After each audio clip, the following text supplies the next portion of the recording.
Inductive reasoning. That is the phrase printed on 5 different New York civil service notices, and if you have gone looking for what it means, you have found reading lessons written for school exams. This is what it means on these ones. You get several incidents and 4 general statements. Only one is true of every incident. The work is not judgment about which sounds most sensible. It is checking each statement against each row until one breaks. In the next few minutes, the technique step by step, and then the 4 ways people lose points on it.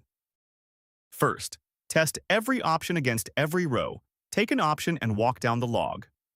The moment one incident contradicts it, that option is out and you have your reason. You do not need to read the rest of the log for that option.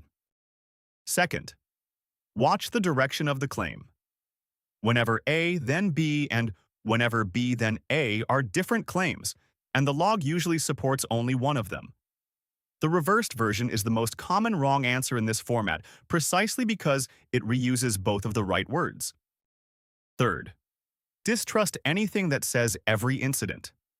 A statement about all incidents is much easier to break than a statement about the incidents that share a feature. One row without that feature kills it.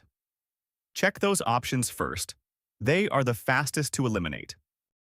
Fourth, make sure the rule is about something that happened.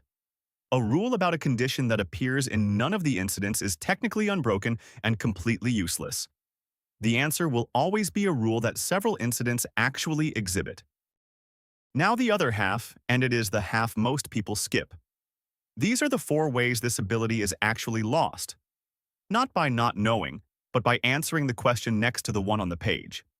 First, choosing the reversed version of the right relationship. Second, accepting a claim about every incident when one row does not fit.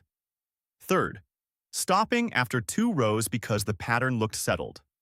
Fourth, picking the statement that sounds most like real-world experience rather than the one the log supports. Every one of those is a habit, which means every one of them is fixable by drilling rather than by studying harder.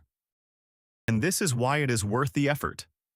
Inductive reasoning is not one exam's quirk. 5 New York civil service exams test it. School safety agent, 7323. Police officer, 7313. Correction officer, 6303. Police communications technician, 6329. Environmental police officer, 6305. Different jobs, different notices, different agencies, the same skill on all of them. Which means the practice you put in here is not spent on one application. It follows you to every other exam on that list. Reading about a technique is not the same as owning it, and this one only transfers under a clock. Free practice for inductive reasoning is at dutyrank.com/exams, with the reasoning shown on every answer. DutyRank is an independent study product and is not affiliated with any government agency.